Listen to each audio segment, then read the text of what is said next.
ॐ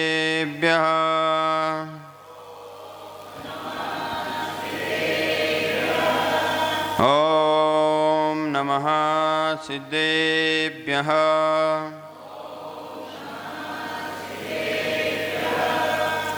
अरिहंत जय जय सिद्ध प्रभु जय जय। आचार्य जय जय उपाध्याय जय जय। आचार्य जय जय उपाध्याय जय जय। सर्व साधु जय जय जिन धर्म जय जय। सर्व साधु जय जय जिन धर्म जय जय। गुरुदेव जय जय गुरुदेव जय जय। गुरुदेव जय जय गुरुदेव जय जय। गुरुदेव जय जय जिनवाणी जय जय। गुरुदेव जय जय जिनवाणी जय जय। जय बोली 1008 श्री आदिनाथ भगवान की जय हो। 1008 श्री पदम प्रभु भगवान की जय हो। 1008 श्री चिंतामणि पार्श्वनाथ भगवान की जय हो। 1008 श्री महावीर भगवान की जय हो। विद्या वाचस्पति आचार्य भगवंत श्री 108 विशुद्ध सागर जी गुरुदेव की जय हो। श्री प्रशम सागर जी महाराज की जय हो। बोले वात्सल्य ऋषि मुनि श्री 108 साध्य सागर जी गुरुदेव की।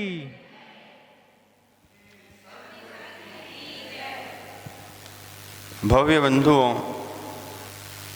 अंतिम तीर्थंकर भगवान वर्धमान स्वामी के शासन काल में विराजमान होकर हम उनकी पावन पीयूष देशना का यहाँ रसपान कर रहे हैं। इस विशुद्ध उदय वर्षा योग में पुरुषार्थ सिद्धि उपाय की भी प्रमुख वाचना का यहाँ श्रवण हम सब कर रहे हैं। यही बात समझने के लिए भगवान सर्वज्ञ देव ने हम सभी पे परम उपकार किया है और उन्हीं की परम कृति श्री आचार्य भगवंत आचार्य परमात्मा। क्या अब बस यहीं से स्टार्ट हो जाओ? क्या आचार्य भगवंत और आचार्य परमात्मा, वो आचार्य भगवंत हमारे ये आचार्य भगवंत परमात्मा से कम नहीं है, जिन्होंने हमें नरक से निकालकर, निगोद से निकालकर बचा लिया और मोक्ष मार्ग का साफ साफ उपदेश दे दिया।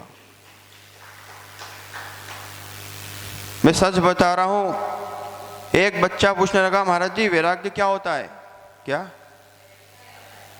वैराग्य क्या होता है? वैराग्य कैसे होता है? मैंने कहा जिनका वैराग्य था और अब नहीं है, उनके लिए तो वैराग्य एक चिड़िया के समान है।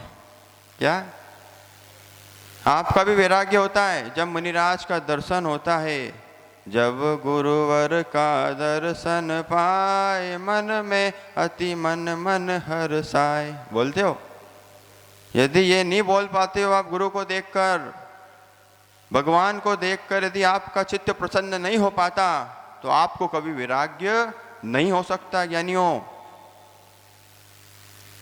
आज पारस भैया का अवतरण दिवस है। नहीं, मेरे को पता है ना तुम कर ही नहीं पाओगे, तो बिल्कुल कर ही नहीं सकते अनुमोदना। इनकी इसलिए अनुमोदना करो, इनका जन्मदिन इसलिए मत करो, इनकी अनुमोदना ज्ञानियों इसलिए करो। तीन वैरागी मुनियों को यहाँ लेकर आए हैं। संतु भैया कासलीवाल, वे दिन कितने सुहाने लगते हैं जब गुरु महाराज का चतुर्मास चलता रहता है और जब गुरुओं का विहार हो जाता है, तब हमारा मन व्यथा से आकुलित हो जाता है। वही तनाव जीवन शैली चालू हो जाती है, वही पंचपाप में जीव लग जाता है, वही क्रियाओं में, अधार्मिक क्रियाओं में लग जाता है। लेकिन ये चातुर्मास जागृत करने के लिए आता है। क्या चातुर्मास जागृत करने के लिए आता है? अपने जीवन को समझाने के लिए आता है कि मात्र जीवन जीत के चले जाना ही नहीं है मुझको, मुझे जीवन में वैराग्य प्राप्त करके जीवन को जाना है। कि जब मैं अभी जीवन में वैराग्य प्राप्त करके जाऊंगा तो भविष्य में कोई गति में मेरा जन्म होगा, उस गति में मुझे ज्ञान होना चाहिए कि उदयपुर में विशुद्ध उदय चातुर्मास वर्षा योग संपन्न हुआ था। वहाँ मैंने गुरुमुख से एक वाणी सुनी थी, वहाँ मैंने अपने कल्याण की बात सुनी थी, और वहाँ महावीर के चारित्र का भी वर्णन सुना था, और वहाँ मैंने पारसनाथ के 10 भाव भी सुने थे। अभी सुनने वाले हो आप लोग? अरे हाँ तो बोलो, कितनी तारीख को? आज ही मना लें। उसकी तैयारी आज ही करना पड़ेगी कि हमारे इस कर कमलों से हम भगवान के श्री चरणों में निर्वाण लाडो चढ़ाएंगे, हम अपने नेत्रों को धन्य करेंगे। और आपका तो सौभाग्य है कि महाराज जी के ज्ञान में एक गेय बना कि क्यों ना यहाँ पर सम्मेद शिखर जी की रचना करी जाए और वहाँ 24 चिन्ह बनाए जाए, उन सबको दर्शन दिखाया जाए। अशोक भैया, यही एक मुख्य बात होती है, यही अतिशय होता है कि यहाँ 3 आए, वहाँ 24 चरण आ रहे हैं। नहीं समझे? यहाँ 3 चरण आए हैं, 24 चरण आए हैं, आएंगे। और भविष्य में ये 3 चरण जब आचार्य भगवान विशुद्ध सागर जी को निवेदन करेंगे कि एक बार उदयपुर जरूर जाना, तो जाने कितनी पीछे आ जाएगी। तो बंधुओं, अपने जीवन में वैराग्य बहुत बड़ी वस्तु होती है। वैराग्य का दर्शन वैरागियों के दर्शन से हो जाया करता है। जब किसी की मृत्यु हो जाती है तो शमशान में छोड़ने जाते हो, ऐसा कोई घर नहीं होता जहाँ पे किसी की मृत्यु ना हुई हो, लेकिन फिर भी भूख नहीं लगती आपको, प्यास नहीं लगती आपको, फिर भी आपको लोग कहते हैं बेटा कुछ खा ले, भैया कुछ खा ले, दादा दादी कुछ खा ले, यदि तू नहीं खाएगा तो तू भी वहीं पहुंच जाएगा। बोलते हैं कि नहीं?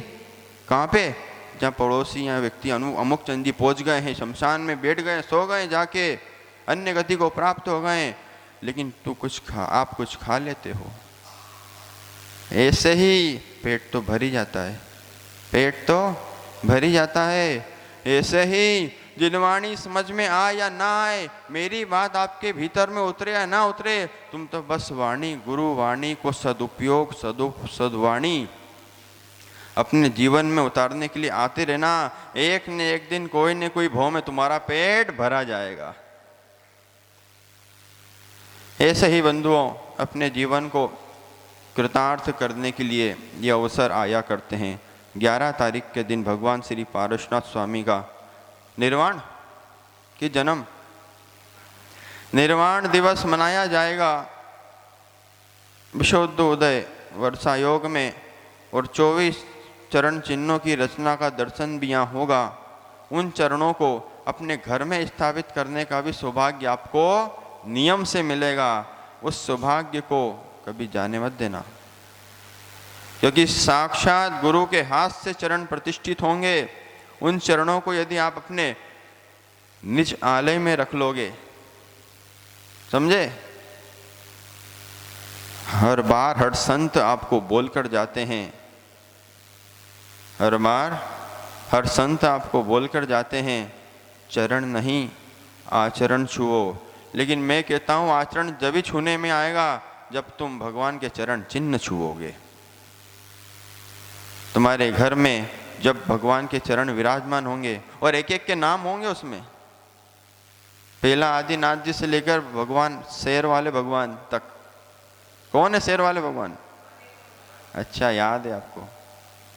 मैंने भी पाठशाला में कासलीवाल जी एक ही शब्द पढ़ा था कि शेर वाले भगवान जो है ना, ये पूर्व भव में शेर थे। बस उन्हीं का वैराग्य दर्शन करके मुझे आचार्य विशुद्ध सागर जी से दीक्षा लेने के भाव हो गए। इसलिए किसी भी संत से ये मत पूछना कि आपको वैराग्य कैसे आया। वैराग्य बोल के नहीं आता है। जैसे बादल अभी आ रहे हैं पर बोल के नहीं आ रहे, कभी बादल आते कभी भी धूप आ जाती है, ऐसे ही वैराग्य बोल के नहीं आता है। ये जब भी आता है तो वैराग्य के अंदर प्रसन्न चित्त होकर आता है। इसलिए बंधुओं, अपने भीतर के वैराग्य को, श्रद्धा के फल को प्राप्त करना है तो देव शास्त्र गुरु की भक्ति नितांत आवश्यक है। इस भक्ति को हम करते रहें। इन्हीं मंगल भावनाओं के साथ बोलिए महावीर भगवान की। को नहीं सुनना चाहिए। क्या को लगवा दूं कहीं?